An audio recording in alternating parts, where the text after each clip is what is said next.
Assalamualaikum warahmatullahi wabarakatuh. Terima kasih Tuan dan Nona yang sudah tekan tombol like dan berkomentar juga. Oke, kita lanjutkan saja ceritanya sambil bawa jalan-jalan. Si bocil mau jalan-jalan katanya. Yuk guys. Bab 431. Wanita itu. Begitu Ye Yunyao selesai berbicara, pelayan itu terhuyung masuk dan berlutut di depannya sambil menjatuhkan diri. Nona Yunyao, Anda harus membuat keputusan agar saya membalas dendam. Pelayan itu mengeluarkan tas dari mulutnya, mengambilnya dengan tangannya, dan menangis dengan keras. Dia menceritakan apa yang telah terjadi.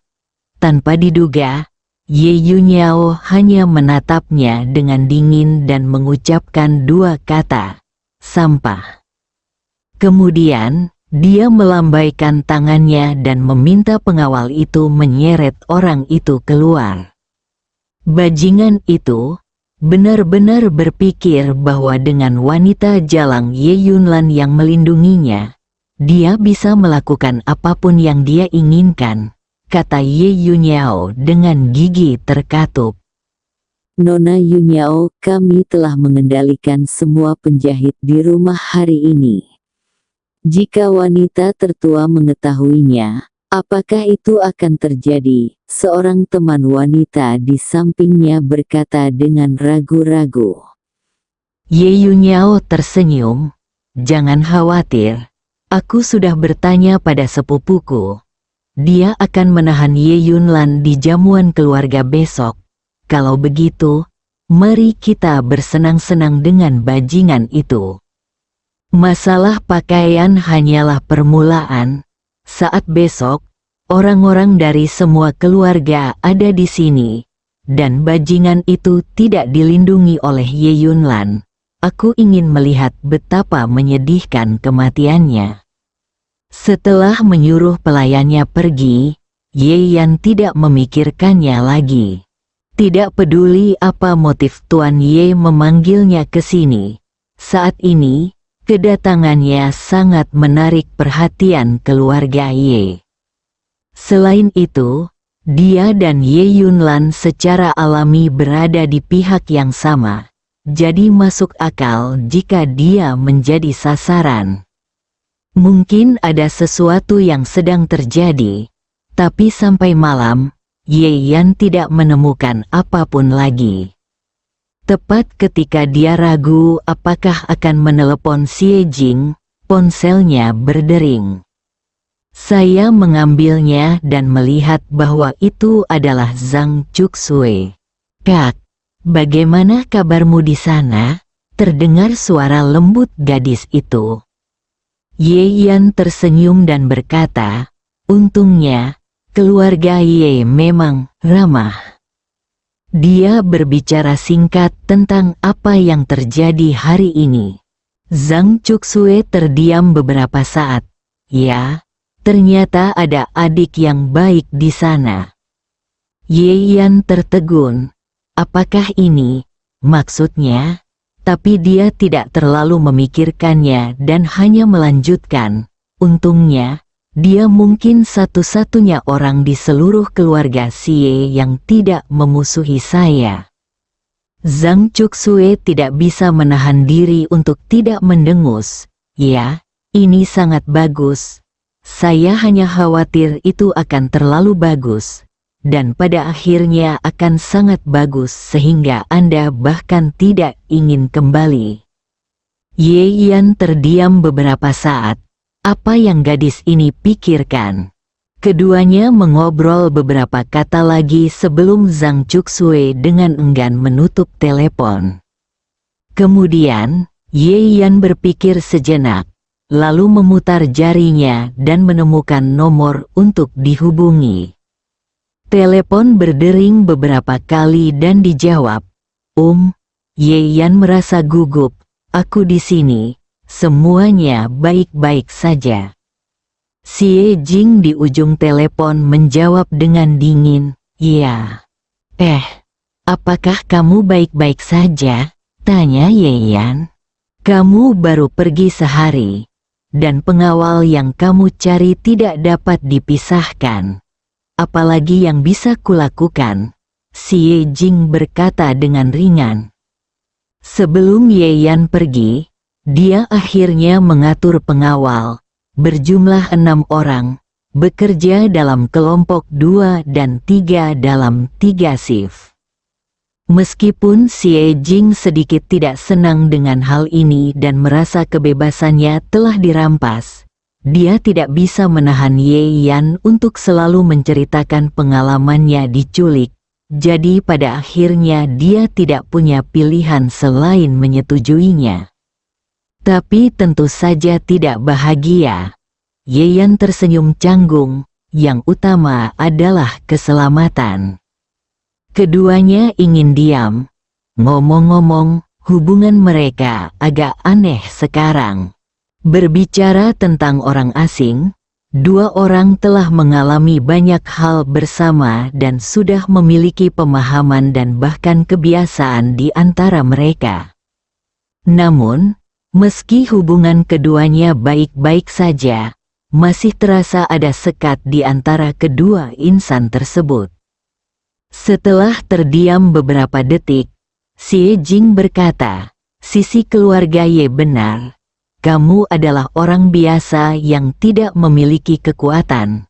Bahkan jika kamu punya uang, kamu tidak bisa mengalahkan orang-orang itu. Jadi, jika kamu tidak ingin mati, keluarlah secepatnya. Dia sangat tidak terbiasa memedulikan Ye Yan, dan kata-katanya keluar seolah-olah dia sedang mendidiknya. Untung saja Ye Yan tidak peduli. Dia tentu tahu maksud Xie Jing. Saya mengerti, jangan khawatir, saya bijaksana. Ya, Xie Jing menjawab. Mereka berdua terdiam beberapa saat, lalu Ye Yan berkata, baiklah. Kamu sebaiknya tidur lebih awal, besok kamu harus berangkat kerja. Xie Jing di ujung telepon mengertakkan gigi. Jarang sekali aku berminat untuk menjawab teleponnya, namun aku tidak begitu menghargainya. Lupakan saja, saya tidak ingin membicarakannya. Aku tahu, dia berkata terus terang dan menutup telepon. Ye Yan tampak bingung. Dia merasa Xie Jing sedikit tidak senang, tetapi dia tidak begitu mengerti alasannya. Setelah berpikir sejenak dan tidak dapat memahaminya, Ye Yan memilih untuk menyerah. Tidak ada pembicaraan sepanjang malam hingga keesokan paginya. Kamu Fu ada di sini. Dia juga memegang sebuah kotak persegi panjang setinggi manusia. Tuan muda kedua, saya tidak tahu siapa yang mengirimkan kotak ini kepada saya. Awalnya ada lapisan lain di luar. Setelah saya membukanya, saya menemukan selembar kertas yang bertuliskan saya harus memberikan ini kepada Anda. Kata Ye Fu dengan tatapan bingung. Dia menerimanya pagi-pagi sekali dan tidak tahu siapa yang mengirimkannya kepadanya. Ye Yan mengangkat alisnya dan membuka kotak itu. Di dalamnya, ada gaun yang dirancang dengan baik yang terlihat sangat mewah. Ya Tuhan, dari mana asalnya? Ye Fu kaget. Penjahit keluarga Ye semuanya dibawa pergi oleh Ye Yunyao. Putri tertua, Ye Yunlan, memiliki pekerjaan sementara dan pergi ke salah satu properti keluarga Ye di dekat Haicheng. Dalam keadaan seperti itu, bagaimana gaun yang jelas-jelas dibuat oleh master kelas dunia bisa dikirim? Namun, Ye Yan hanya tertegun sesaat, lalu menunjukkan ekspresi tercengang. Selain Zhang Chuxue, siapa lagi di dunia ini yang terpikir untuk melakukan ini dan memiliki kemampuan untuk melakukannya? Tadi malam, dia baru saja menyebutkannya padanya. tapi dia tidak menyangka reaksinya terlalu berlebihan. Dia menyuruh Yefu pergi dan menelepon saudara perempuannya. "Saudaraku, apakah kamu sudah menerima barangnya?" Suara cepat Zhang Cuksui keluar. Ye Yan tersenyum pahit. "Kamu benar-benar menerimanya. Pakaiannya sangat bagus." "Saudaraku, selama kamu menyukainya." Suara Zhang Cuksui sangat gembira. "Xiao Sui, sebenarnya tidak apa-apa. Aku tidak peduli dengan jamuan makannya atau tidak." Ye Yan tidak mau berkata. "Tidak apa-apa. Aku tidak akan setuju dengan orang-orang bodoh yang berani menindas saudaraku," kata Zhang Cuksui dengan marah. Setelah jeda, nadanya berubah. "Lagi pula, jika saya tidak mengambil tindakan, bagaimana jika Anda pergi mencari wanita itu?" Ye Yan tertegun sejenak sebelum dia menyadari bahwa wanita yang dibicarakan Zhang Cuksui adalah Ye Yunlan. Dia semakin terdiam. Kata Ye Yan, "Apa yang kamu pikirkan? Dia adalah wanita tertua dari keluarga Ye. Meskipun dia adalah saudara perempuanku, dia bukanlah pengasuhku."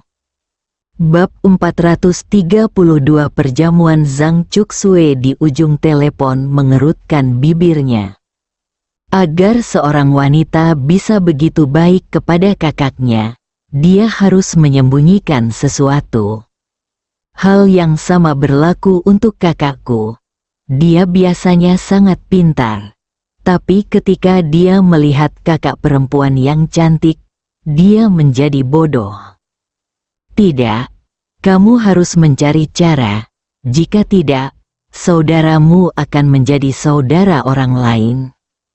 Zhang Cuksui sedang berpikir dalam benaknya, tetapi nadanya tidak berubah. "Baiklah, saudaraku, katakan saja bukan itu masalahnya." Ye Yan tidak terlalu memikirkannya. Keduanya mengobrol sebentar lalu menutup telepon. Malam tiba. Ruang perjamuan di kediaman keluarga Ye terang benderang. Meski dekorasinya kurang meriah karena lelaki tua itu sedang sakit parah, namun tetap mewah dan mewah, menunjukkan warisan keluarga Ye.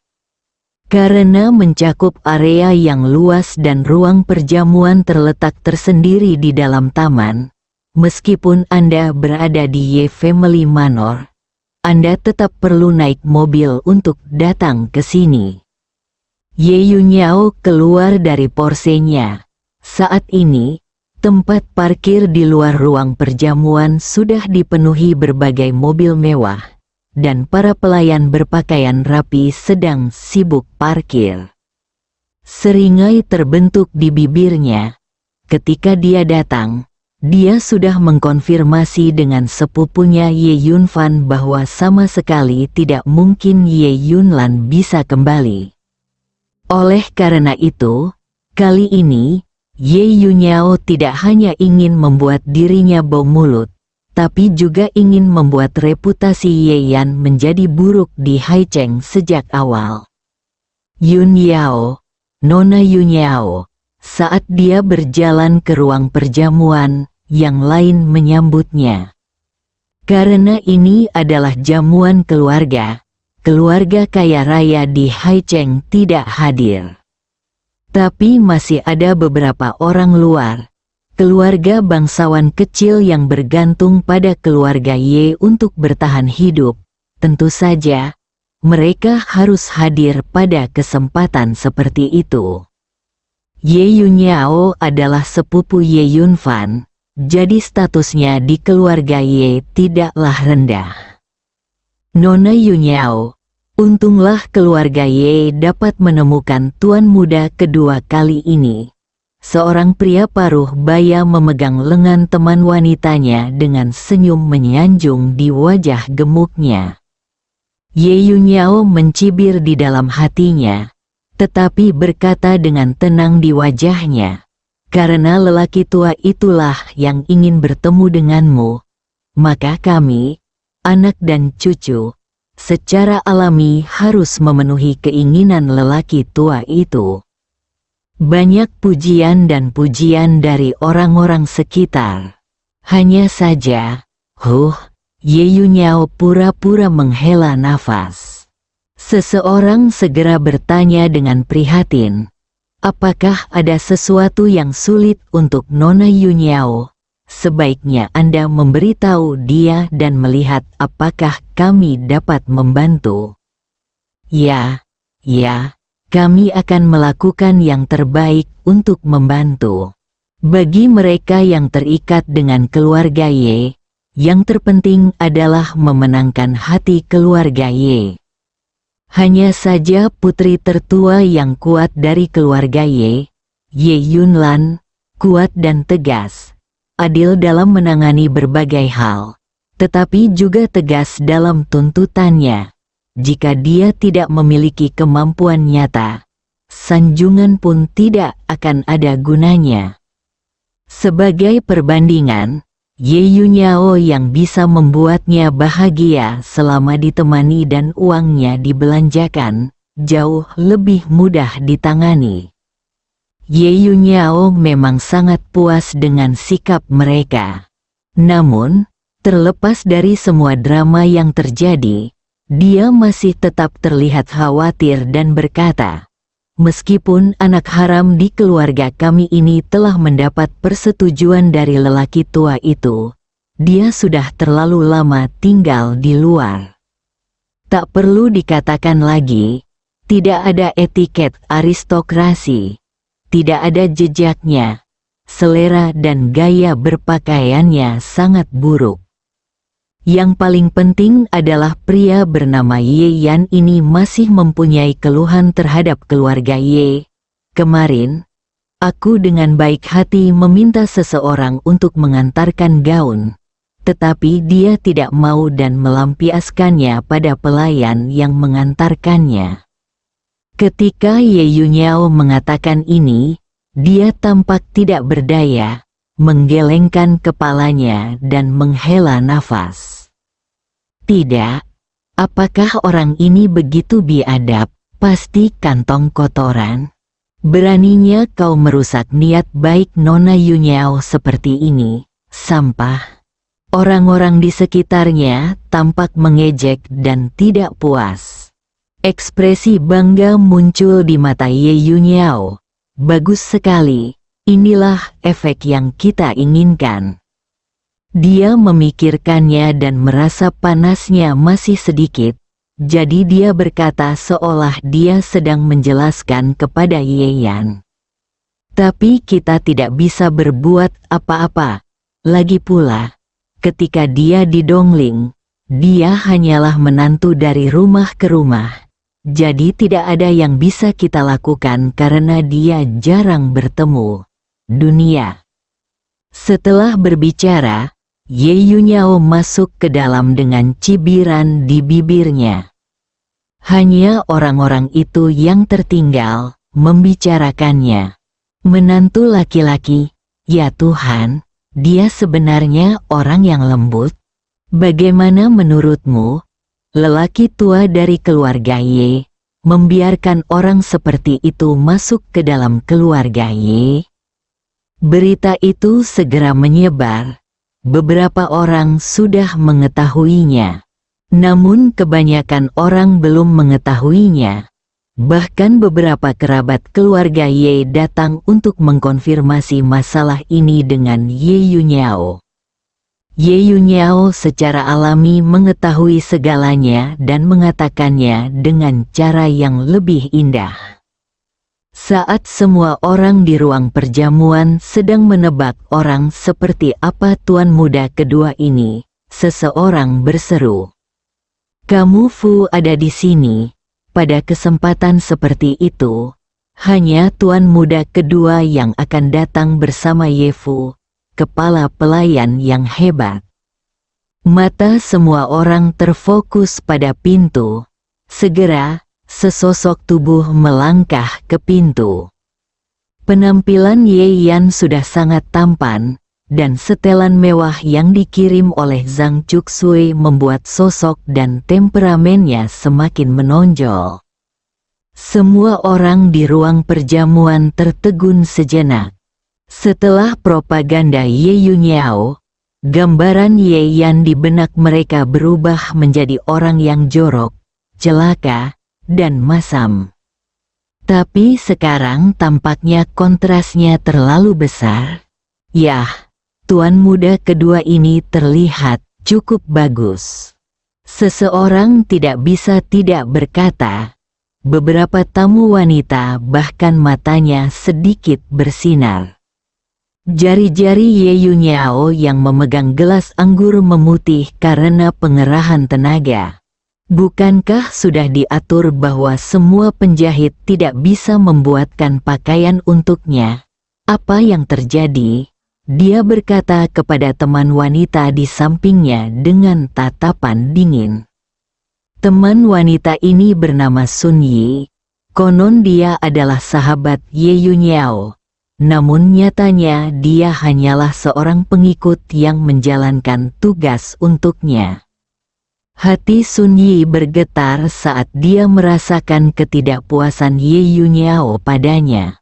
Kelangsungan hidup keluarga mereka bergantung sepenuhnya pada penampilan Ye Yunfan, dan jika Ye Yunyao, sebagai sepupu Ye Yunfan, ingin menimbulkan masalah dan mengucapkan beberapa kata-kata buruk, itu akan menjadi bencana bagi keluarga mereka. Jadi, dia segera menundukkan kepalanya dan berkata, "Saudari Yunyao, saya telah memanggil semua penjahit, dan Ye Fu tidak pernah memanggil perancang kostum dari pintu luar. Saya yakin akan hal itu." Ye Yunyao mendengus dingin. Dia tidak mengira Sun Yi berani berbohong padanya. Tapi apa yang terjadi dengan pemandangan di depanku ini? Sekilas dia tahu bahwa pakaian ini pasti dibuat oleh artis terkenal dan dibuat sesuai ukuran. Setelah memikirkannya lama, hanya ada satu kemungkinan. Wanita jalang Ye Yunlan itu telah menyiapkan gaun ini dengan cara tertentu dan memberikannya kepada Ye Yan. Sialan, wanita jalang ini masih bisa menimbulkan masalah bagiku meski dia tidak bisa kembali, kata Ye Yunyao dengan getir. Namun, dia dengan cepat menjadi tenang. Itu hanya sepotong pakaian. Apa menurutmu itu bisa mengubah segalanya? Bersambung.